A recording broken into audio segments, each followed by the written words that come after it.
याचे निरूपण काल आपण पाहत होतो आणि तेच असणारे निरूपण काल शास्त्रीय भाषेमध्ये थोडं पाहिलं. त्याचं एक विस्तारपूर्वक विश्लेषण, विचारसागर जो ग्रंथ आहे साखरे महाराजांचा, त्या विचारसागर ग्रंथामध्ये 5व्या तरंगामध्ये, जो 5वा तरंग आहे त्याच्यामध्ये 9व्या भागामध्ये की माया म्हणजे काय, वास्तविक त्याचं स्वरूप ती आहे का नाही, नक्की त्याचा असणारा विषय काय आहे, माया ही कल्पना काय आहे, हे या ठिकाणी त्यांनी 5व्या तरंगामध्ये सांगण्याचा थोडक्यात प्रयत्न केलेला आहे. आणि म्हणून ग्रंथामध्ये जाण्याच्या पूर्वी थोडंसं त्याचं अजून विश्लेषण आपल्याला व्हावं या अनुषंगाने आपण या ठिकाणी पाहणार आहोत. जगत उत्पत्तीच्या क्रमाविषयी प्रश्न आणि उत्तर. जगताची उत्पत्ती संपूर्ण झालेली, परंतु ही जगताची उत्पत्ती कशी झाली त्या संदर्भात शिष्यांनी जे काही प्रश्न आणि गुरूंनी त्या प्रश्नांची जी काही उत्तरं दिली, त्या प्रश्न आणि उत्तराचा क्रम या ठिकाणी त्यांनी या ग्रंथामध्ये सांगितलेला आहे. तर त्या ठिकाणी शिष्य प्रश्न विचारत आहेत की महाराज काय, महाराज ब्रह्माचे अज्ञानापासून जगत उत्पन्न होते, त्या जगताच्या उत्पत्तीचा क्रम ऐकावे अशी आमची इच्छा आहे. शिष्य काय म्हणतोय गुरूंना की महाराज की ह्या ब्रह्माच्या अज्ञानापासून काय होतं, ब्रह्माचं जे अज्ञान आहे त्याच्यापासून काय झालं, ह्या संपूर्ण जगताचे अज्ञान म्हणजे मायेपासून जर या संपूर्ण जगताची उत्पत्ती झाली तर मग आम्हाला त्या जगताची उत्पत्ती मायेपासून कशा प्रकारे झाली हे थोडक्यामध्ये तुम्ही आम्हाला सांगण्याचा प्रयत्न करा, असं कोण म्हणतं, शिष्य गुरूंना म्हणतोय. त्या ठिकाणी गुरु म्हणतात खरोखर जगाच्या उत्पत्तीचा क्रम मुळीच नाही, कारण का जगताची उत्पत्ती आपण म्हणतो ना, वास्तविक पाहता जगताची उत्पत्तीच झालेली नाही. आणि जे आपण कारण 4थ्या तरंगामध्ये प्रथम जो अजातवाद सांगितलेला आहे, अजातवाद म्हणजे काय तर न जातः इथे अजातवाद, ज्याची उत्पत्तीच झाली नाही.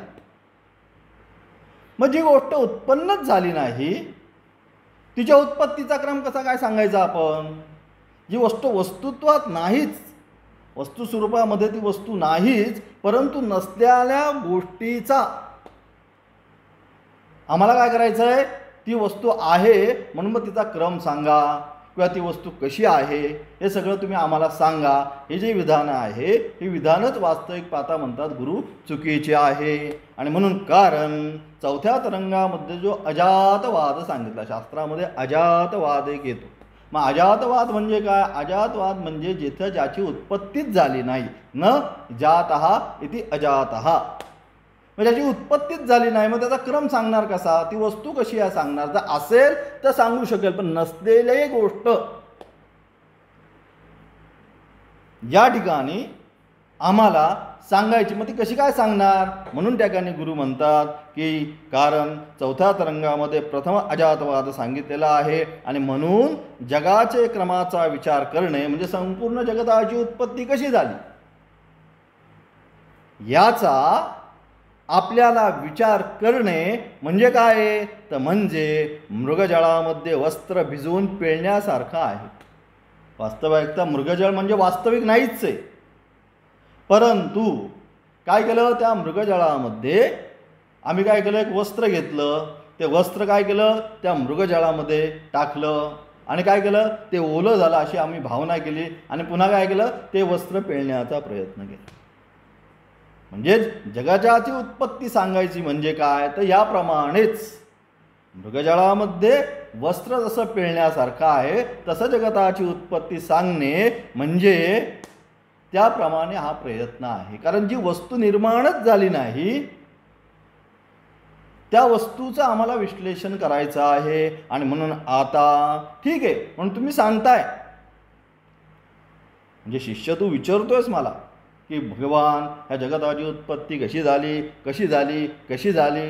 कारण जगताच्या उत्पत्तीचा क्रम जो आहे ह्या सगळ्या उपनिषदांमध्ये जर एकच वस्तू असते, जसं ब्रह्म जर एकच आहे, त्यामुळे काय सांगितलं आम्ही, सच्चित आनंद स्वरूप ब्रह्म, हे त्याचं स्वरूप सांगितलं. त्याच्यामध्ये कुठेही भेद नाही. उपनिषद घ्या, गीता घ्या, ब्रह्मसूत्र घ्या, काही घ्या, त्याच्यामध्ये कुठेच भेद नाही त्याच्या स्वरूपामध्ये. परंतु जगताची जी उत्पत्ती आहे, वास्तविक नासतो विद्यते जी वस्तू नाहीच, ती ज्यावेळेस आम्हाला दाखवायचा प्रयत्न व्हायला लागला, त्यावेळेस काय केलं, म्हणून संपूर्ण उपनिषदामध्ये जर आपण पाहिलं किंवा संपूर्ण शास्त्रामध्ये जर आपण पाहिलं, तर जगताच्या उत्पत्तीचा असणारा क्रम प्रत्येक ठिकाणी थोड्याफार फरकाने वेगवेगळा आहे. एकच असता तर एकाच क्रमाने जगताची उत्पत्ती सांगितली जाते. परंतु उपनिषदांमध्ये सुद्धा, की जे वेदांतामधले असणारे मुख्य विषय उपनिषद, परंतु उपनिषदामध्ये सुद्धा जगताची उत्पत्तीचा असणारा क्रम प्रत्येक ठिकाणी वेगवेगळा आम्हाला सांगितला गेला. आणि म्हणून आता वेदामध्ये निरनिराळ्या रीतीने जगताची उत्पत्ती सांगितलेली आहे. वेदामध्ये म्हणजे उपनिषदामध्ये जी जगताची उत्पत्ती सांगितली ही कशी सांगितली, तर निरनिराळ्या विभागाच्या अनुषंगाने सांगितलं. छांदोग्य उपनिषद जर घेतलं तर छांदोग्य उपनिषदाच्या अनुषंगाने अग्नी, जल आणि पृथ्वी ही तीनच तत्त्व घेतली. परमात्म्यापासून अग्नी, जल, पृथ्वी या तिघांचीच उत्पत्ती घेतली. असा तीन भूतांचा क्रम सांगितला. त्यांनी पंचभूत तिचा अंगीकार केलंच नाही छांदोग्य उपनिषद. मग काय केलं, फक्त तीनच, पृथ्वी, जल आणि अग्नी या तिघांची उत्पत्ती, आणि त्याच्यापासून संपूर्ण जगताची उत्पत्ती झाली. हा क्रम छांदोग्य उपनिषदाने घेतला. तैत्तरीय उपनिषद म्हणतं ही जे 5 तत्व आता आपण या ठिकाणी पाहतो, या 5 तत्वाच्या अनुषंगाने जगताची उत्पत्ती झाली. तस्मात् आत्मनः आकाश संभूता, आकाशात वायो, वायो अग्नी करून हे 5 तत्वापासून या जगताची उत्पत्ती झाली असं तैत्तरीय उपनिषद म्हणतं. छांदोग्य म्हणतं 3पासून, तैत्तरीय म्हणतं 5पासून, ऐतरीय म्हणतं ऐतरीय उपनिषदामध्ये परमेश्वर क्रमा वाचून एकदम जगताची उत्पत्ती करतो. साईक्षत बहुश्याम्ये प्रजायेती, त्यांनी विचार केला की मी आत्ता बहु व्हावं, आणि तो बहु झाला. उत्पत्ती क्रम काही नाही. म्हणजेच या ठिकाणी म्हणूनच वास्तविक जी वस्तू नसल्यामुळे त्याचा असणारा क्रम, जी वस्तू आहे त्या वस्तू आपण सांगू शकतो, परंतु जी वस्तू नाही ती ज्यावेळेस आपण सांगायला जातो त्यावेळेस त्याच्यामध्ये अशा प्रकारे भिन्न भिन्न भिन्न विचारधारा होतात. गणपती आहे हे ज्यावेळेस आपण म्हटलो त्यावेळेस आपण काय म्हणतो, त्याला एक सोंड आहे, त्याचं उदर लंब आहे, 4 हात आहेत, मूषक वाहन आहे, असलेल्या वस्तूचं आपण प्रतिपादन करू शकतो. पण जी वस्तू अस्तित्वातच नाही तिचं प्रतिपादन आम्ही कसं करणार, गुरु म्हणतात. आणि म्हणून ती वस्तूच शास्त्राच्या मते जगत अजातवादाच्या अनुषंगाने जगताची उत्पत्ती झालेलीच नाही. मग जी वस्तू झालेलीच नाही तिचं वर्णन कसं करणार. आणि म्हणून या ठिकाणी शास्त्रामध्ये उपनिषदांमध्ये जर आपण पाहिलं तर ह्या जगताची जी उत्पत्ती आहे ही जगताची उत्पत्ती भिन्न भिन्न प्रकारे दाखवली गेली. आणि म्हणून ऐतरेयमध्ये काय सांगितलं, परमेश्वर क्रमा वाचूनच एकदमच परमेश्वराला वाटलं साईक्षत, त्याने विचार केला काय, बहुश्याम्ये प्रजायेती, अरे मी एकटाच आहे, मला करमत नाही, आता मी बहु होतो. आणि एवढा विचार केला आणि त्यांनी लगेच सृष्टीची निर्मिती, क्रम वगैरे काही. तैत्तरीयमध्ये ते क्रम सांगितलं, आकाशात वायू वगैरे, पण इथे क्रम नाही. छांदोग्यमध्ये तिघांचीच उत्पत्ती करून सांगून टाकली, यांनी जगताची उत्पत्ती झाली. म्हणजे अशा प्रकारे वास्तविक जगताची जी उत्पत्ती झाली त्याच्यामध्ये भिन्न भिन्न भिन्न अनेक उपनिषदांनी विचार केले गेले. जगताच्या या निरनिराळ्या प्रकारावरून जगत मिथ्या आहे असेच सिद्ध होते. म्हणून अशा प्रकारे उपनिषदांमध्ये काय सांगितलं, निरनिराळ्या प्रकार, एक नाही विषय, अनेक विषयापासून जगताची उत्पत्ती सांगितल्यामुळे काय सिद्ध झालं? याच्यामुळे एवढंच सिद्ध झालं की वास्तविक निरनिराळ्या प्रकारावरून जगताचं मिथ्या आहे असेच सिद्ध होते. हे सिद्ध होतं. मिथ्या स्वरूपाचं असल्यामुळे ते कसं निर्माण झालं हे सांगता येत नाही.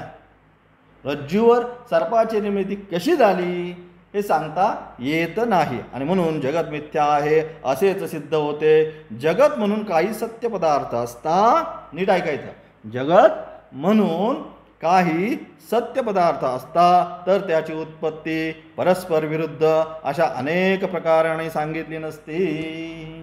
जर सत्य पदार्थ असता की जगत आहे, सत्य आहे, असा एखादी जर व्यवस्थित वस्तू असून त्यावेळेसच जसं म्हटलो ती वस्तू आहे, हे ज्यावेळेस आपण निर्णय करतो त्यावेळेसच स्वामीजी आहे. मग काय आहे बाबा, एवढे उंचीचे आहेत, अशा प्रकारे दाढी आहे, अशा वर्णाचे आहेत, त्यावेळेसच वर्णन करू शकतो. परंतु जे नाही त्याचं वर्णन कसं करणार? आणि म्हणून या ठिकाणी सांगतायत काय, तर त्याची उत्पत्ती परस्पर विरुद्ध अशा अनेक प्रकाराने सांगितली नसते. ज्यावेळेस परस्पर विरुद्ध प्रकार या ठिकाणी सांगितले त्या अर्थी ती वस्तू अस्तित्वात नाही, म्हणजे कपोल कल्पित, ज्याला जसं वाटलं त्याप्रमाणे त्यांनी त्या ठिकाणी तिची उत्पत्तीचा क्रम उपनिषदांच्या माध्यमातून सांगत गेले. ज्या अर्थी अनेक प्रकाराने जगत उत्पत्ती वेद सांगतो, वेदामध्ये सांगितले, वेदा म्हणजे उपनिषदांमध्ये, वेद या शब्दाने या ठिकाणी उपनिषद अर्थ घ्यायचं. मग काय, ज्या अर्थी अनेक प्रकारे जगत उत्पत्ती उपनिषद सांगतात त्या अर्थी जगत उत्पत्तीच्या प्रतिपदामध्ये वेदांचे तात्पर्यच नाही. हा महत्त्वाचा नाही की ज्या अर्थी अनेक प्रकारे सांगतात की असं झालं, तसं झालं, म्हणून झालं, अमुक झालं, तमुक झालं, अशा प्रकारे ज्यावेळेस अनेक विषयांच्या द्वारे त्याच्या उत्पत्तीचा कर्म ज्यावेळेस सांगितला गेला त्यावेळेस आम्ही एवढंच समजून घ्यायचं की शास्त्रांना जगताच्या उत्पत्तीमध्ये किंवा जगताची जी उत्पत्ती झाली तिचं प्रतिपादन करण्यामध्ये शास्त्राला काही इंटरेस्ट नाही. त्यांना त्याशी काही घेणं देणं नाही. कशी झाली, काय झालं ते तुम्ही तुमचं म्हणतात बघून घ्या. झाली एवढं जे काय दिसतंय हे संपूर्ण काय मिथ्या स्वरूपाचं अज्ञान कल्पित.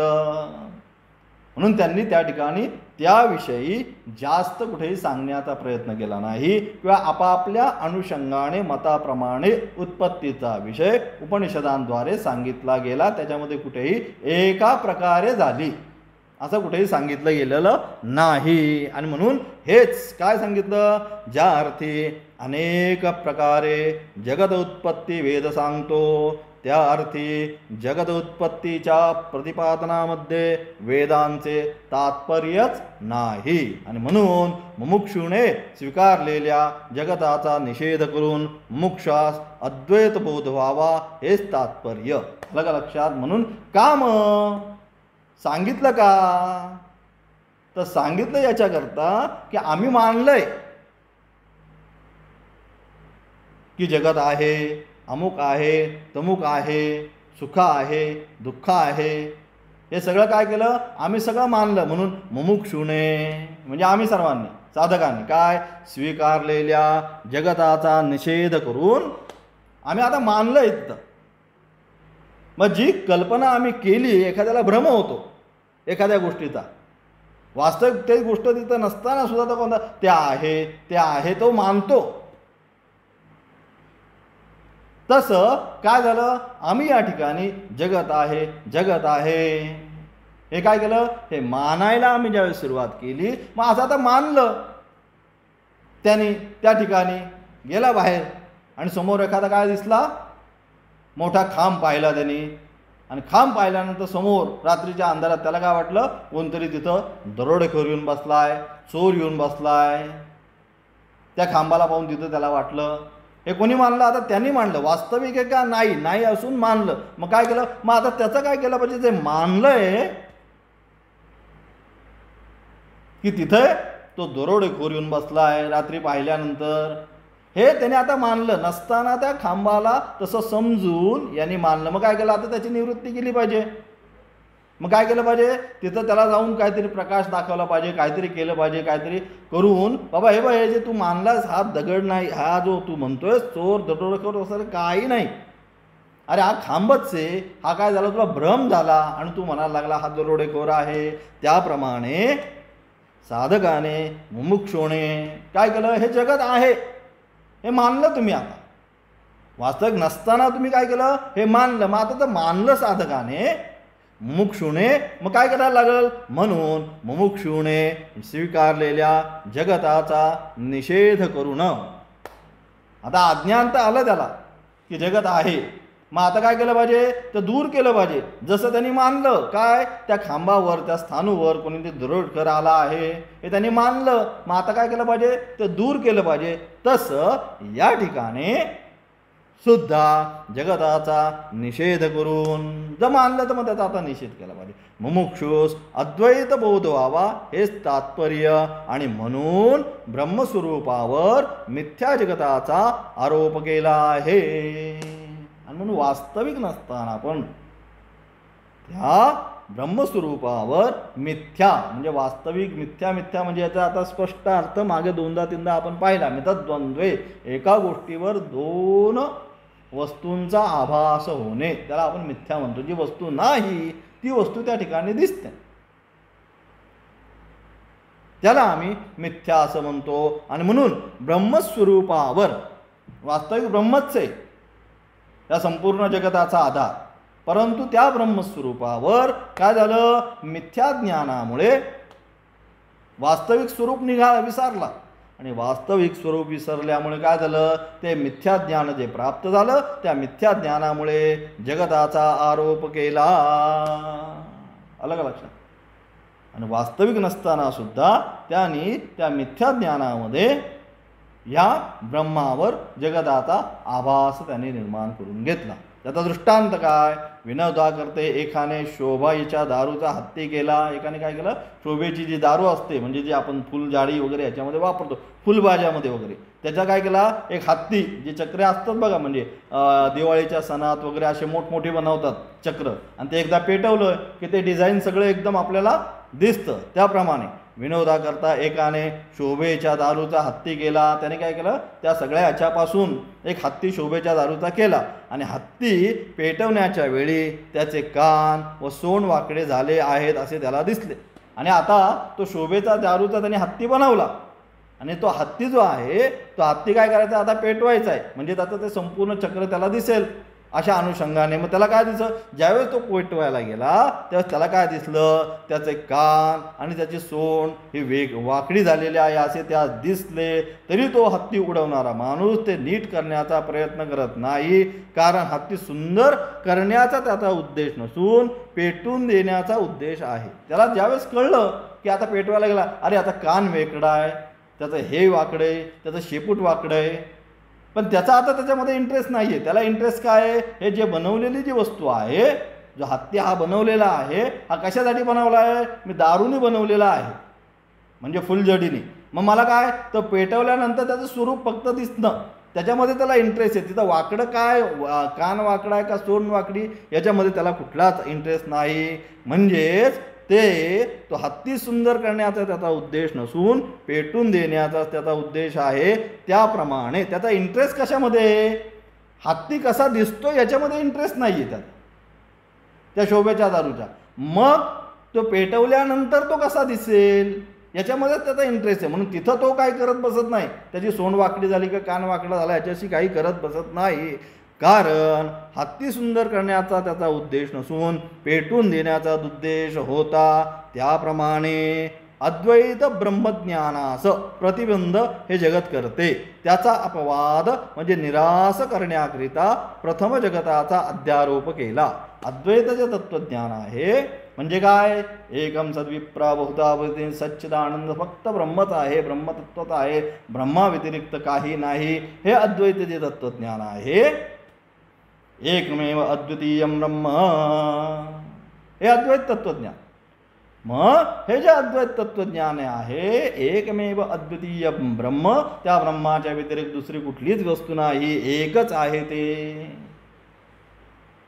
आणि म्हणून अशा प्रकारे अद्वैत ब्रह्मज्ञानास, मग काय तुम्ही म्हणताय एकमेव अद्वितीय ब्रह्म, आणि इथं तो द्वितीय दिसतंय, म्हणजे द्वितीय काय, मग संपूर्ण जगत या ठिकाणी आम्हाला दिसतंय. मग तुम्ही कसं काय म्हणताय की एकमेव अद्वितीय ब्रह्म, म्हणून अद्वैत ब्रह्मज्ञानास काय होतंय, प्रतिबंध होतो.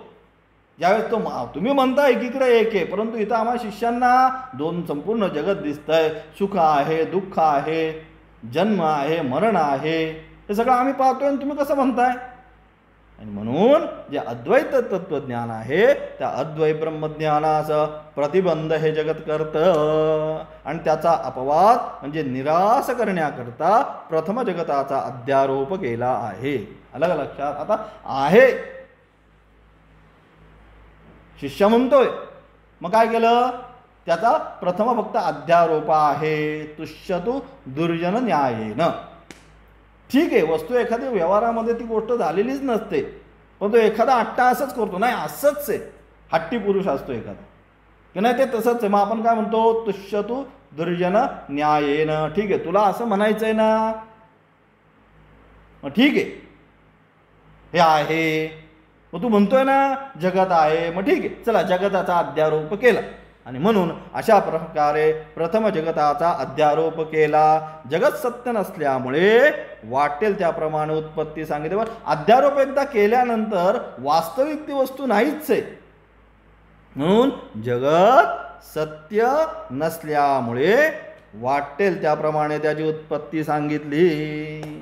ते सत्यच नाही आहे, वास्तविक ती वस्तू नाहीच आहे, आणि म्हणून सत्य नसल्यामुळे त्याची असणारी उत्पत्तीचा जो क्रम आहे, तो उत्पत्तीचा क्रम अनेक विषयांच्या अनुषंगाने वेगवेगळ्या माध्यमांतून, जसं पहिल्यांदा सांगितलं या ठिकाणी छांदोग्य, तैतरीय, ऐतरीय उपनिषदांमधून जगताच्या उत्पत्तीचा वेगवेगळ्या प्रकारचा क्रम सांगितला. कारण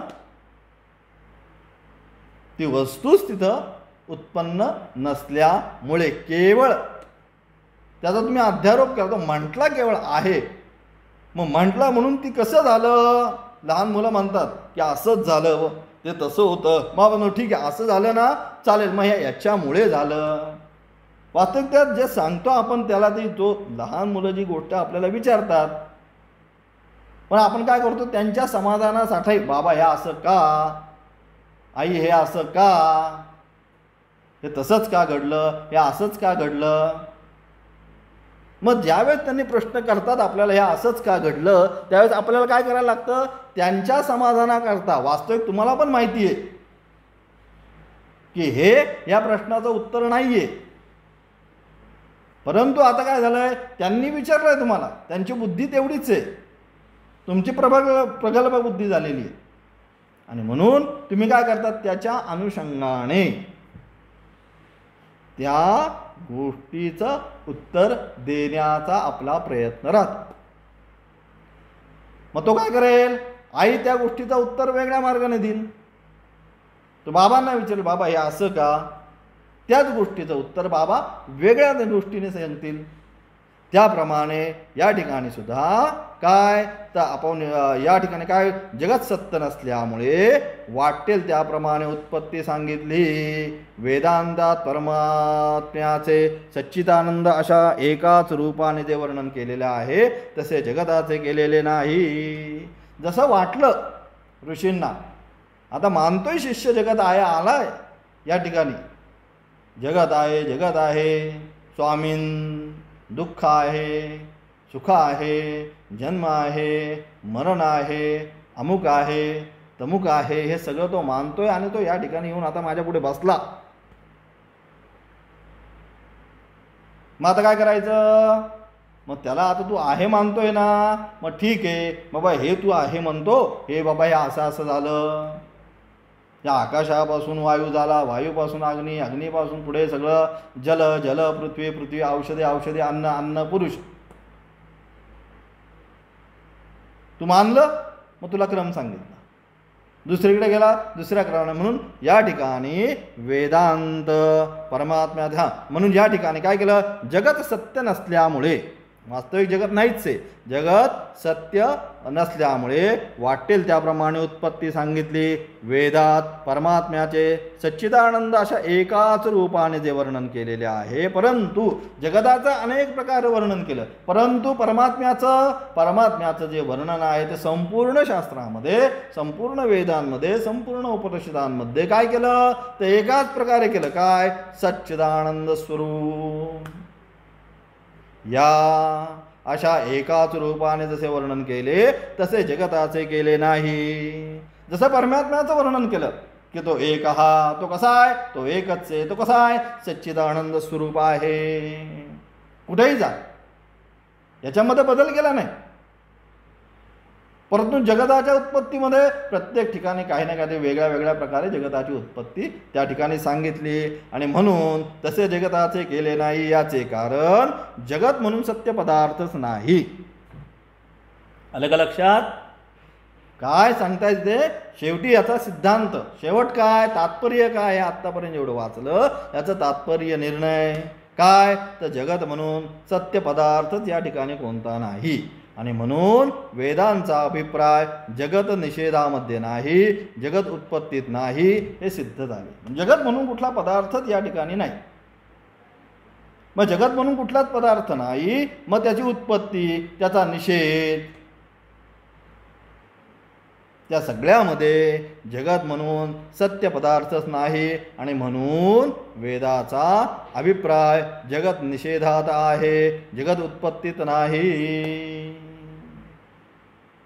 आणि म्हणून या ठिकाणी जगत जे आहे, या जगताची जी उत्पत्ती जी आहे, या उत्पत्तीमध्ये त्यांना काही इंटरेस्ट नाही. मग इंटरेस्ट कशामध्ये, जगत निषेधात आहे. म्हणून म्हणते शास्त्र नेती नेती. आणि मग अशा प्रकारचं जगतच नाही तुम्ही म्हणताय, जगताची उत्पत्तीच नाही असं तुम्ही म्हणता. मग महाराज, मग पुन्हा शिष्य प्रश्न करतो की तुम्ही म्हणताय फक्त काय, एकच वस्तू आहे, कोणती, सच्चिद आनंद स्वरूप ब्रह्म, त्याच्या व्यतिरिक्त काही नाही.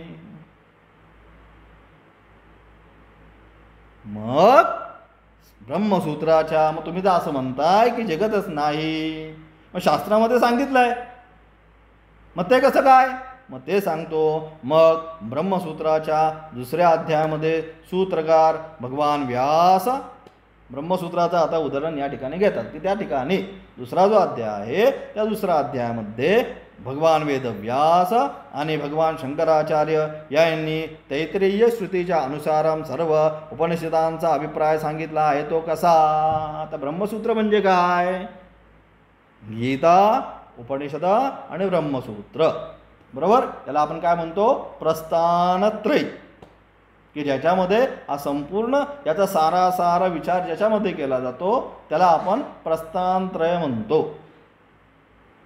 मग अशी जी उपनिषद, गीता यांचा तात्पर्य निर्णय, बरेच ठिकाणी आपल्याला विरोधाभास दिसतो की इथं असं म्हटलंय, तिथं तसं म्हटलंय, मग इथं असं का म्हटलं, तिथं तसं का म्हटलं. अशा प्रकारे ज्या ज्या ठिकाणी शास्त्रामध्ये विरोधाभास दिसतो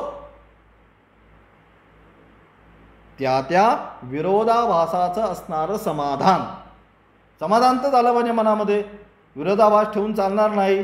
जर विरोधाभास ठेवला तर साधना पुन्हा करता येणार नाही. म्हणून जो काही विरोधाभास, त्याच्या मनात संशय, विरोधाभास म्हणजे काय, ज्याचे संशय दिसतात, अरे इथं असं म्हटलं, तिथं तसं म्हटलं, अरे बापरे मग इथं असं पुन्हा म्हटलं, मग नक्की काय म्हणायचं. म्हणून अशा प्रकारे जो म्हणजे या सगळ्यांचा, म्हणजे गीता उपनिषदांमध्ये किंवा वेदवाक्यांमध्ये ज्या ज्या ठिकाणी ब्रह्म एकत्व आहे या संदर्भात जो विरोधाभास दिसतो त्या सर्वांचा असणारं समाधान भगवान वेदव्यासांनी कुठे गेलं, ब्रह्मसूत्रामध्ये गेलं. ब्रह्मसूत्र म्हणजे काय, ज्या ज्या ठिकाणी असा विरोधाभास दिसला त्या त्या ठिकाणी काय ग्राह्य करायचं, त्याचा असणारा निर्णय. की ठीक आहे, जगताची उत्पत्ती अशी वाटली, तशी वाटली, अमुक वाटली, तमुक वाटतं, परंतु ह्या सगळ्यामध्ये हेच ग्रहण करायचं, हा तात्पर्य निर्णय. म्हणजेच असा उपनिषदांमध्ये असणाऱ्या वाक्यांमध्ये ज्या ठिकाणी आम्हाला द्विधा भाव निर्माण होतो, त्या सर्वांचा तात्पर्य निर्णय या ठिकाणी ब्रह्मसूत्रामध्ये केला. आणि म्हणून मग ब्रह्मसूत्राच्या दुसऱ्या अध्यायामध्ये सूत्रकार भगवान वेदव्यास आणि भाष्यकार शंकराचार्य यांनी तैत्तिरीय श्रुती अनुसार सर्व उपनिषदांचा अभिप्राय सांगितला. तो का? मग यांनी काय केलं की ठीक आहे, आता इथं असं सांगितलं, तिथं सती सांगितलं, तिथं अमुक सांगितलं, सगळीकडे जरी असं सांगितलं तरी सुद्धा मग ग्राह्य काय? ग्राह्य आता तुम्ही असं करा, या सर्वांमध्ये तैत्तिरीयमध्ये जो क्रम सांगितला जगदोत्पत्तीचा, कोणता? आत्मनः आकाशसंभूता, म्हणून तोच क्रम या ठिकाणी प्रकरण ग्रंथामध्ये घेतला. प्रकरण ग्रंथामध्ये जो क्रम घेतला त्याचं कारण काय की तो क्रम त्या ठिकाणी फायनल केला. या सगळ्यांमध्ये हे आहे, ते आहे, ते आहे. प्रोजेक्ट एकदा करायचा असेल तर आपण काय सगळ्यांच्या फाईल मागवून घेतो. मग फाईल मागवून घेतल्यानंतर काय करतो, त्यातली एकच फाईल सिलेक्ट करतो. तसं या सगळ्या फाईल त्या ठिकाणी मागवून घेतल्या आणि त्याच्यामध्ये काय केलं, मग शेवटी ही फाईल कोणती? तैत्तिरीय उपनिषदाची फाईल चांगली आहे, हे जरा डोक्यात बसण्यासारखं वाटतंय. कारण एकदमच काहीतरी सांगत बसलं तर काय होणार आहे, त्यांच्या लक्षात येणार नाही. मग हे जरा बरं वाटतंय की तस्मात् आत्मनः आकाशसंभूतः, आकाशाद वायो, वायो अग्नि, अग्ने आपः, आद्य पृथ्वी. अशा प्रकारे आकाश, वायू, अग्नि, जल, पृथ्वी, औषध, अन्न, पुरुष,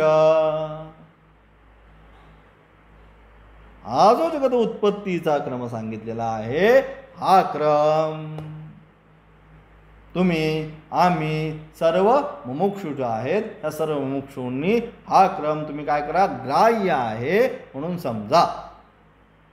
हा निर्णय कोणी दिला? हा निर्णय भगवान वेदव्यास आणि जगद्गुरु आद्य शंकराचार्यांनी ब्रह्मसूत्राचं भाष्य जे आहे त्या ब्रह्मसूत्राच्या भाष्यामध्ये हा निर्णय देऊन टाकला. म्हणून तेच इथं प्रश्न करतात की शिष्य म्हणतो मग समजा जगद उत्पत्ती अनेक प्रकारे जर सांगितली, तर मग तुम्ही कसं म्हणता की तैत्तिरीय श्रुती अनुसार सर्व उपनिषदांचा अभिप्राय सांगितलेला आहे, तो का? मग असं का तुम्ही म्हटला? मग त्याच्यासाठी पुन्हा उत्तर देतात, जो मंद जिज्ञासुकरिता सांगितलेला आहे. कारण तो जो उत्पत्ती क्रम आहे, तो जो आहे शास्त्रामध्ये ज्याने आता प्रवेश केला आहे, आत्ताची नवीन आहे, त्याला डायरेक्ट अजातवाद, अमुकवाद, तमुकवाद, पारमार्थिक सत्ता, व्यावहारिक सत्ता हे काहीच अजून कळत नाही. आत्ताशी प्रवेश केला आहे, तो सगळं बघतोय, म्हणजे कसं आहे तो प्रश्न विचारतोय. मग त्याच्यासाठी म्हणून जो मंद जिज्ञासुकरिता सांगितलेला आहे, कारण उत्पत्ती वाक्याच्या पूर्वी सांगितलेल्या अभिप्राय लक्षात न येता उपनिषदात निरनिराळ्या प्रकाराने जगताची उत्पत्ती सांगितलेली आहे, हे पाहून उपनिषदांचा आपापसामधील विरोध आहे अशी मुमुक्षुस भ्रांती होऊन उपनिषदांवर विश्वास राहणार नाही. आणि म्हणून ती भ्रांती निवृत्त करण्याकरिता तात्पर्याने सर्व उपनिषदांमध्ये एक रूपाने जगदुत्पत्तीचा प्रकार सांगितलेला आहे. दुसरे असे की ज्यास केवळ विचाराने यथार्थ ब्रह्मज्ञान होत नाहीस, त्यास लयचिंतनात त्या जगताच्या उत्पत्तीचा क्रम उपयोगी व्हावा. का सांगितलं? तर की यामध्ये त्याच्या मनामध्ये पुन्हा, त्याच्या म्हणजे कोणाच्या? जो साधक आहे, साधकाच्या मनामध्ये भ्रांती निर्माण होऊ नये. अरे इकडं असं सांगितलंय, तिकडं कसं सांगितलंय, मग काय होईल? भ्रांती पण निर्माण होईल. आणि काय होईल? त्याचा शास्त्रावर असणारा विश्वास, तो विश्वास सुद्धा त्याच्या मनामध्ये राहणार नाही. मग काय केलं पाहिजे? मग अशा वेळेस आपल्याला त्याला काहीतरी निर्णय सांगावा लागेल. म्हणून जो मुमुक्षु आहे त्याला अशा प्रकारे निर्णय करण्याकरिता म्हणून उपनिषदांमध्ये शास्त्रावर त्याचा जो विश्वास आहे हा विश्वास राहावा, याकरता या ठिकाणी तात्पर्याने सर्व उपनिषदांमध्ये एक रूपाने जगद उत्पत्तीचा प्रकार सांगितला आहे. त्याची भ्रांती निवृत्ती होण्याकरता त्याला सांगितलं की त्याच्या डोक्यावर जी भ्रांती आली, इकडं असं सांगितलं तिकडं तसं सांगितलं, अरे हो ठीक आहे, या सगळ्यामध्ये जरी असं प्रकारे सांगितलं असलं तरी सुद्धा हे असं आहे. म्हणजे कसं, याच प्रकारे ते तरी उपनिषदामध्ये जे सांगितलं हाच प्रकार वास्तविक जगत उत्पत्तीचा प्रकार आहे, हे त्याच्या मनामध्ये स्थिर केलं की आता तू मानतोयस ना हे जगत आहे, बरं ठीक आहे, मग जगत आम्ही सुद्धा मानतो, बरं आहे तुझ्यासाठी, परंतु मग कसं ते अशा क्रमाने या जगताची उत्पत्ती झाली. म्हणजे काय होईल, त्याच्या मनामधली आता कन्फ्युजन दूर होईल. अरे ठीक आहे, इकडं तिकडं तसं सांगितलं असेल ना, ठीक आहे, काहीतरी प्रश्न असतील म्हणून तसं सांगितलं असेल, परंतु वास्तविक हा क्रमच योग्य आहे, हे त्याच्या मनामध्ये स्थिर होईल. म्हणजे त्याची जी बुद्धी भ्रांत झालेली आहे ती भ्रांत झालेली बुद्धी पुन्हा काय होईल, एका ठिकाणी स्थिर होईल. आणि म्हणून आणि दुसरं काय तात्पर्य, त्यास लय आणि चिंतनास त्या जगत उत्पत्तीच्या क्रमाचा उपयोग व्हावा. लयचिंतन ज्यावेळेस तो साधना करेल, अलग लक्षात, त्यावेळेस ज्या ज्या क्रमाने आलो त्या क्रमाने पुन्हा येणं, अलग लक्षात, म्हणजे लयचिंतनास. म्हणून जसा आला आकाश आकाश वायू करत आला कुठपर्यंत, यापर्यंत आला, अन्नात पुरुषः. मग आता काय, विरुद्ध मार्गाने ज्यावेळेस जाईल त्यावेळेस काय, तो लय आणि चिंतन, लयाचं जे असणार ते चिंतन आहे. म्हणजे काय, पुरुष, अन्न अन्न, पृथ्वी पृथ्वी, जल जल, अग्नी अग्नी, आकाश वायू वायू आणि आकाश आकाश पुन्हा परमात्मा तत्वामध्ये विलीन होईल. हे जे लयचिंतन आहे हे लयचिंतन. आणि म्हणून त्यास लयचिंतनास त्या जगदुत्पत्तीचा क्रमाचा उपयोग व्हावा. का सांगितलं, तर याच्याकरता सांगितलं की त्याला त्याच्या साधनेमध्ये लयचिंतनाची जी साधना आहे त्याच्यामध्ये त्याचा उपयोग व्हावा. आणि दुसरं, उपनिषदांमध्ये परस्पर जो भिन्न भिन्न विचार सांगितले त्याच्यामध्ये एकवाक्यता यावी आणि त्याचा उपनिषदांवर विश्वास निर्माण व्हावा. या अनुषंगाने त्या ठिकाणी त्याप्रमाणे सांगितलं. ज्या क्रमाने जगताची उत्पत्ती सांगितली त्याहून उलट क्रमाने लयचिंतन करावे. जशी सांगितली आकाशापासून सांगितली आणि पुरुषापर्यंत आणून सोडली. म्हणजे ज्या क्रमाने जगताची उत्पत्ती सांगितली त्याहून उलट क्रमाने. म्हणजे उलट क्रम कोणता, तर आता पुरुषापासून आकाशापर्यंत पुन्हा जाणे, हा काय झाला, हा उलट क्रम सांगितला. म्हणून ज्या क्रमाने जगताची उत्पत्ती सांगितली त्याहून उलट क्रमाने लयचिंतन असावे. आणि म्हणून मनुष्य ज्या क्रमाने जिना चढतो त्याच्या उलट क्रमानेच तो खाली उतरतो. जसा चढतो खालनं वर 1 2 3 4 5 करत जातो कुठे 10व्या पारीपर्यंत, परंतु ज्यावेळेस त्याला उतरायचं त्यावेळेस काय करतो 10 9 8 7 6 5 4 3 2 1 जसा जातो त्याच्या विरुद्ध क्रमात उतरतो. म्हणून या ठिकाणी मनुष्य ज्या क्रमाने जिना चढतो त्याच्या उलट क्रमाने तो खाली उतरतो. त्याप्रमाणे लयचिंतनाने अद्वैत ब्रह्माचे ठिकाणी बुद्धी स्थिर होते. त्या लयचिंतनाचा प्रकार सुरेश्वराचार्याने पंचीकरणामध्ये सांगितलेला आहे. तो थोडक्यात तुम्हाला सांगतो. आणि म्हणतो लयचिंतन जे आहे ते सुरेश्वरांनी ज्या ठिकाणी वार्तिक जे केलं आहे त्या वार्तिकामध्ये ते लयचिंतनाचा प्रकार जो सांगितलेला आहे तो या ठिकाणी पुन्हा सांगायचा त्यांनी प्रयत्न केलेला आहे. थोडक्यात सांगायचं तात्पर्य काय, तर माया जी आहे त्या मायेने संपूर्ण जगताची निर्मिती केली. म्हणजे ब्रह्मा हा एकच, परंतु ब्रह्माला ज्यावेळेस काय वाटलं संपूर्ण मी या जगताची उत्पत्ती करावी असं त्याच्या मनामध्ये निर्माण झालं. मग त्याला स्वतःला काय करू शकता, कारण पुरुष स्वतः काहीच करू शकत नाही.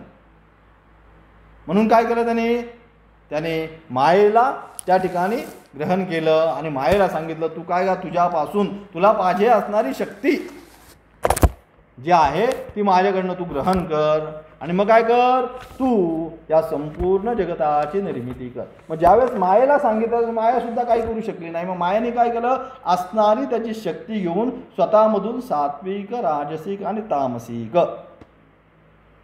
3 गुणांची निर्मिती केली आणि या 3 गुणांच्या निर्मितीमधून संपूर्ण या जगताची उत्पत्ती तिने केली.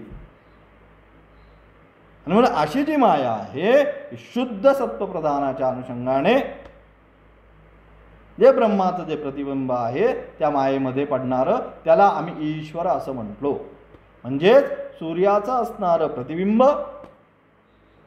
ज्यावेळेस सर्वत्र व्याप्त झालं, सूर्याचा असणारा प्रकाश ज्यावेळेस सर्वत्र व्याप्त झाला त्यावेळेस त्याला आम्ही काय म्हटलो, ईश्वर म्हटलो. परंतु तो सूर्याचा प्रकाश ज्या वेळेस एखाद्या उपाधिकृत त्या ठिकाणी जिथं संपूर्ण व्याप्त प्रकाश आहे परंतु तिथं एक काय केला, एक आरसा ठेवला. मग काय झालं, आरशाच्या उपाधीने तो सूर्याचा प्रकाश त्या ठिकाणी काय झाला, ग्राह्य झाला. आणि म्हणून उपाधी भेदात वास्तविक सर्वत्र एकच प्रकाश आहे, परंतु तोच प्रकाश ज्यावेळेस या आरशाच्या माध्यमातून आम्ही पाहिला त्या उपाधिकृत तो काय झाला, तो प्रकाश भेदित झाला, भिन्न झाला. आणि असा उपाधिकृत जो भेद निर्माण झाला, वास्तविक सर्वत्र असणारं एकच चैतन्य ते ज्यावेळेस उपाधिकृत भेद निर्माण त्याने केलं, सर्वत्र ज्यावेळेस पसरलं त्यावेळेस त्याला ईश्वर म्हटलो. आणि उपाधिकृत भेद ज्यावेळेस निर्माण झाला तेव्हा त्यालाच आम्ही जीव ही संज्ञा दिली. आता लक्षात आलं का, जीव आणि ईश्वर. ईश्वर म्हणजे सर्वत्र जो प्रकाशमान आहे तो ईश्वर, आणि त्या उपाधीनी त्या आरशामध्ये तेवढ्याच यामध्ये ज्यावेळेस तो आला त्यावेळेस त्याला आपण जीव ही संज्ञा प्राप्त दिली. म्हणजे सर्वत्र व्याप्त झाला, नंतर सर्वशक्तिमान ईश्वर, आणि तेच उपाधीने व्याप्त झाला. मग उपाधीने ज्यावेळेस तो व्याप्त झाला त्यावेळेस आपण त्याला काय म्हटलो, अल्पशक्तिमान. परंतु या सर्वांमध्ये जो प्रकाश जो आहे चित प्रतिबिंब म्हणजे जो प्रकाश जो आहे तो प्रकाश काय झाला, हा सर्वत्र एकच आहे, प्रकाशामध्ये भिन्नता नाही. मग भिन्नता कशामध्ये झाली, भिन्नता उपाधीमध्ये. जो सर्वत्र व्याप्त उपाधी तिला माया ईश्वर म्हटलो. आणि केवळ अंतःकरण विशिष्ट स्थूल शरीर विशिष्ट व्याप्त जे बिंब प्रतिबिंब पडलं त्याला आम्ही जीव ही संज्ञा प्राप्त केली. परंतु दोनामध्ये कॉमन फॅक्टर काय राहिला, प्रतिबिंब स्वरूप असणारा जो प्रकाश जो आहे हा प्रकाश हा सर्वत्र एकच आहे, फक्त उपाधिकृत भेद. आणि म्हणून फक्त उपाधी भेद भिन्न आहे. सूर्यप्रकाश सर्वत्र प्रकाशित होणे म्हणजे ईश्वर, आणि सूर्यप्रकाश एखाद्या आरशापूर्णता प्रकाशित होणे म्हणजे जीव. परंतु दोघांमध्ये ईश्वर आणि जीव या दोघांमध्ये कॉमन काय आहे, तर कॉमन जो असणारा प्रकाश जो आहे प्रतिबिंब स्वरूप असणारा प्रकाश हा कॉमन आहे. भेद कशामुळे झाला, भेद उपाधिकृत भेद झाला. वास्तविक भेद आहे का, वास्तविक भेद नाही, फक्त भेद उपाधिकृत आहे. सर्वत्र व्याप्त असणारी जी उपाधी तिला ईश्वर म्हटलो, आणि या देहाच्या अनुषंगाने व्याप्त जी उपाधी तिला आम्ही जीव म्हटलो. अशा प्रकारे जीव आणि ईश्वर असा भेद निर्माण करून हा व्यवहार आरंभ झाला. वास्तविक भेद नाहीच आहे. वास्तविक काय आहे, वास्तविक एकच तत्व आहे. मग एकच तत्वामध्ये मग भेद का निर्माण झाला ते सांगतं शास्त्र. अनिर्वाच्य का उपाधीने ग्रहण केलं, कसं ग्रहण केलं त्याचं विश्लेषण पुन्हा पुन्हा करा. आत्ता त्यासाठीच सांगितलं हे संपूर्ण शिकवायचं कारण की जी वस्तू नाही ती वस्तू आहे म्हणून दाखवायचं आहे, त्याच्यासाठी हे सगळं खटाटो. आणि म्हणून अशा प्रकारे त्याच्यासाठी म्हणून तिथं ठिकाणी अनिर्वाच्य, अनादी कसा आहे, काय आहे, त्याच्याबद्दल कसा झाला, तो निर्माण झाला हे खरं, पण कसा झाला हे काय आम्ही सांगू शकत नाही. अनिर्वाच्य, पुन्हा पुन्हा शास्त्र तेच सांगतं. कसा संयोग झाला, कसा त्याने स्वतः वास्तविक सच्चित आनंद स्वरूप आहे, पण असताना सुद्धा म्हणतोय ना स्वतःला मी दुःखी आहे, मी जन्म मरण अनुभवत आहे. हे सगळं वास्तविक तो अनुभवतोय, भोगतोय. मग हे अनुभवणं, भोगणं हे कसं अनिर्वाच्य आहे. की कसं काय घडलं, हा सगळे संबंध कसेच घडले, काय घडले, याच्याबद्दल कोणालाही उत्तर, कोणाकडे शास्त्राकडे पण म्हणतो शास्त्र माझ्याकडे उत्तर नाही. परंतु हा जो बंध त्याने स्वतःला ग्रहण केलेला आहे, सुस्वरूपाचं, त्याला मूळ स्वरूपाचं ज्ञान ज्यावेळेस प्राप्त होईल त्यावेळेस निश्चितपणे हे ज्याने त्यांनी मानलेलं आहे ते सुटून, जे आता तो मानतोय मी बद्ध आहे, मी जीव आहे, मी सुखी आहे, मी दुःखी आहे, काय केलं त्याच्यापासून याने स्वतःला भिन्न मानलं, म्हणून तो स्वतःला मानू लागला. पण हा असणारा जो भ्रम ज्यावेळेस नाहीसा होईल, कशाने, शास्त्र गुरुवाक्याने आता ज्याप्रमाणे सांगितलं त्याप्रमाणे साधनेच्या अनुषंगाने, त्याप्रमाणे साधना करत गेल्यानंतर तो भ्रमाचा ज्यावेळेस निराश होईल त्यावेळेस काय होणार आहे, तो स्वस्वरूपाचीच त्याला पुन्हा मी वास्तविक ज्यावेळेस सांगत गेलो आम्ही की तू हे नाही, न पुण्यम न पापम न सौख्यम न दुःखम मनोबुद्ध चिंता निहंकारणाहम न च श्रोत्रदिव्ये न च घ्राणनेत्र न च व्योमभूमि न च तेजवायु चिदानंद रूप शिवोहम शिवोहम. हे तू नाही, हे तू नाही, हे तू नाही, हे तू नाही, हे तू मानतो हे सगळं तू नाहीच. हे ज्यावेळेस त्याला सांगत सांगत पुन्हा पुन्हा पुन्हा पुन्हा ते संस्कार त्याच्यामध्ये देत गेलो. न पुण्यम न पापम न सौख्यम न दुःखम. अरे पुण्यसुद्धा नाही, पापसुद्धा नाही, सुख नाही, दुःख नाही, पिता नैव मे नैव माता न जन्म, वडील नाही, आई नाही, जन्म नाही, मरण नाही, असं जेव्हा सांगत सांगत सांगत सांगत सांगत सांगत सांगत एखाद्याला आपण सारखं हॅमेरिंग करत राहतो. अरे हे नाही, तू तसं आहे, ते अमुक आहे, ते तमुक आहे, ते करत करत करत करत करत त्याला खाली खाली खाली खाली जेव्हा सांगला आणि मग शेवटी त्याला सांगितलं तू कोण आहेस. अहम निर्विकल्पो निराकार रूप विभुर्व्याप्य सर्वत्र सर्वेंद्रियाणी न चा संगतम नैव मुक्तिर्न नय्यः. मोक्ष सुद्धा नाही, शेवटी सांगितलं न च संगतम नैव मुक्तिर्न नय्यः. मला मोक्ष मोक्ष म्हणजे आज बंध आहे म्हणून मोक्ष. तू मानलं मी बंध राहते म्हणून मोक्ष. वास्तविक काय, मोक्ष सुद्धा नाहीच आहे. मग काय, चिदानंद रूप शिवोहम शिवोहम. वास्तविक तुझं स्वरूप सच्चित आनंद स्वरूप आहे, परंतु उपाधिकृत झालेल्या. मग उपाधिकृत का झाला तर अविद्या त्याचं कारण. त्या उपाधीने संश्लिष्ट का झाला त्याचं शास्त्र उत्तर थोडक्यात देतं की अविद्येमुळे त्यांनी मानलं. बरेचदा आपण अविद्येमुळे व्यवहारामध्ये सुद्धा तसंच मानत जातो की तो तसा नसताना त्याचे अविद्या म्हणजे वास्तविक स्वरूपाचं ज्ञान नसल्यामुळे. अविद्या अविद्या म्हणजे काय, त्या माणसाचं व्यवहारामध्ये वास्तविक स्वरूपाचं ज्ञान नसतं. दुसरा कोणीतरी येऊन काहीतरी आपल्याला सांगतो की राम असाच आहे, तो फार वाईटच आहे, तो तुझ्याजवळ राहील, तुझा असा घात करेल, तुझा तसा घात करेल, त्या रामाच्या नादी लागू नको वगैरे वगैरे वगैरे. हे काय झालं, हे आम्हाला दुसऱ्याद्वारे अविद्येमुळे वास्तविक त्या रामाचं नीट नॉलेज नसल्यामुळे त्याचं वास्तविक स्वरूपाचं राम वास्तविक जे आहे हे न जाणल्यामुळे दुसऱ्याने जे सांगितलं की राम असाचे, राम तसाचे, तीच कल्पना घेऊन मी बसलो आणि तो चष्मा घालून मी रामाकडे पाहायला लावला. अरे हा असाच आहे. परंतु ज्यावेळेस आणखी दुसरा माझा मित्र आला आणि त्याने मला सांगितलं अरे त्यांनी जे तुला सांगितलंय ना की राम अमुके राम तमुके, हे तसं नाही आहे, वास्तविक राम असाच आहे. मग त्यावेळेस त्याला कळलं अरे हा राम असाच आहे. तसं गुरु उपनिषद वाक्यांनी जे आम्ही समजतो की मी सुखी दुःखी हे समजणं, हे दूर करण्याचा प्रयत्न करून वास्तविक तू असाच आहे कसा, चिदानंद रूप शिवोहम शिवोहम, हे वास्तविक तुझं स्वरूप आहे. आणि वास्तविक स्वरूप तू काय केलंयस, हे तू सोडून दिलंयस.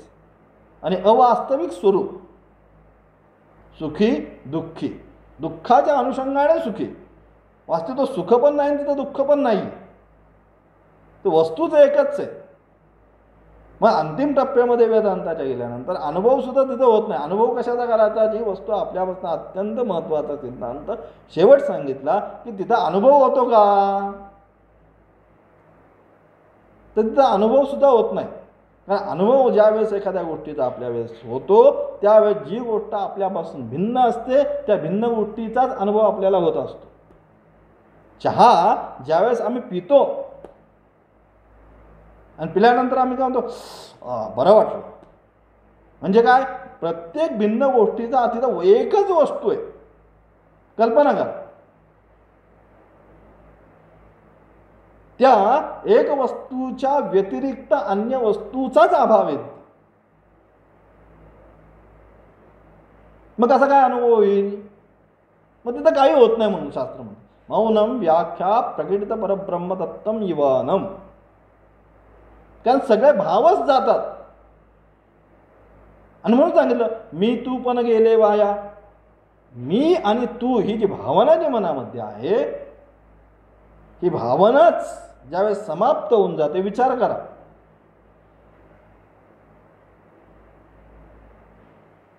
की संपूर्ण भावना काही राहत नाही.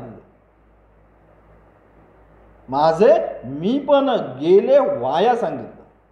माझ्यामधलं जे मी पण आहे की ज्यामुळे सगळा संसार आहे. कशामुळे सगळ्या संसाराची आम्हाला निर्मिती झाली, की माझ्यामध्ये जे असणारं जे मी पण आहे, म्हणजे उपाधी विशिष्ट ज्यावेळेस मी झालो, वास्तविक सच्चिदानंद स्वरूप आहे तरी सुद्धा असणाऱ्या उपाधींनी विशिष्ट या ठिकाणी मी स्वामी ज्यावेळेस झालो, त्यावेळेस काय झालं, त्या उपाधीच्या अनुषंगाने असणारी सर्व सुख आणि दुःख मी माझी मानायला लागलो. वास्तविक आहे का, वास्तविक नाही नसताना सुद्धा काय केलं, मी मानायला लागलो माझी आहे. का, उपाधी ने विशिष्ट झाल्यामुळे. म्हणून अशा प्रकारे जोपर्यंत उपाधीची असणारा संपर्क, उपाधीशी असणारा तादात्म्य भाव आहे, तोपर्यंत ही सर्व सुख आणि दुःख आहे. ज्या क्षणी उपाधीमध्ये असणारा तादात्म्य भाव निघून जाईल त्यावेळेस संपूर्ण सुख आणि दुःखाचा लय होणार आहे. आणि हेच सांगायचं या ठिकाणी. आता जो विचार इथे सांगितला, आता चालू झाला माया जीव, म्हणून त्यांनी तिथं पहिल्यांदा सांगितलं जर नाहीच तर सांगू काय. जगतच नाही तर जगताची उत्पत्ती कशी सांगणार तुम्हाला, तुम्ही मस्त विचारताय. सांगणार कशी तर नाही त्या वस्तूची उत्पत्ती. असो, म्हणजे नसलेलं आहे सांगायचं, मग काय म्हणून सांगायला लागलं की हा भेद जो आहे वास्तविक ब्रह्मच आहे. परंतु हे सगळं आता दिसतंय, मग समाधान करायचंय. मग ब्रह्माश्रित माया असती, ब्रह्माने मायेची निर्मिती केली. मग मायेने काय केलं, मायेने आपल्यामधून या तिन्ही गुणांना प्रकट केलं, सात्विक राजसिक तामसिक. आणि या तिन्ही गुणांच्या द्वारे काय केली, या संपूर्ण जगताची रचना केली. त्यामध्ये सर्वत्र जी व्याप्त झाला त्याचा असणारा प्रतिबिंब किंवा तो प्रकाशमान त्याला ईश्वर म्हटलं. आणि या देहाने जो व्याप्त झाला त्याला जीव ही संज्ञा प्राप्त झाली. म्हणून जोपर्यंत या देहाने तो व्याप्त आहे तोपर्यंत तो सुखदुःख भोगत राहणार. जोपर्यंत या उपाधीचा भेद होत नाही तोपर्यंत ही सुखदुःख त्याला आहेच, त्याच्या कर्माच्या अनुषंगाने. ते पुढे सांगते. आणि म्हणून याची असणारी व्यवस्था काय, आता हे जे सगळं सांगितलं या सर्वाची व्यवस्था सांगण्याकरिता म्हणून हा क्रम शास्त्राने सांगितला. वास्तविक अजातवादच की जे निर्माणच झालं नाही ते आता निर्माण झालं असं भासून त्याची कशी तरी उत्पत्ती स्थिती लय तुम्हाला सांगायचं आहे. आता तुम्ही म्हणताय म्हणून सांगायचे, वेळ आली, शास्त्र म्हणतं. म्हणून अशा प्रकारे एकच वस्तू आहे ती, परंतु तुम्ही म्हणायला लागला अरे जगत आहे, अमुक आहे, तमुक आहे. ठीक आहे बाबा, म्हणतोय तर गे माया आली, मायाने यांना निर्माण केलं, मायाने हे निर्माण केलं, मायाने ते निर्माण केलं. अशा प्रकारे हा क्रम सांगून त्याचं शास्त्राने निरासन करण्याचा प्रयत्न केला. शास्त्राला सांगायचं तात्पर्य नाही काय, जे जे तू मानतोस हे आहे, ते आहे, ते आहे, वास्तविक ते नाहीच आहे.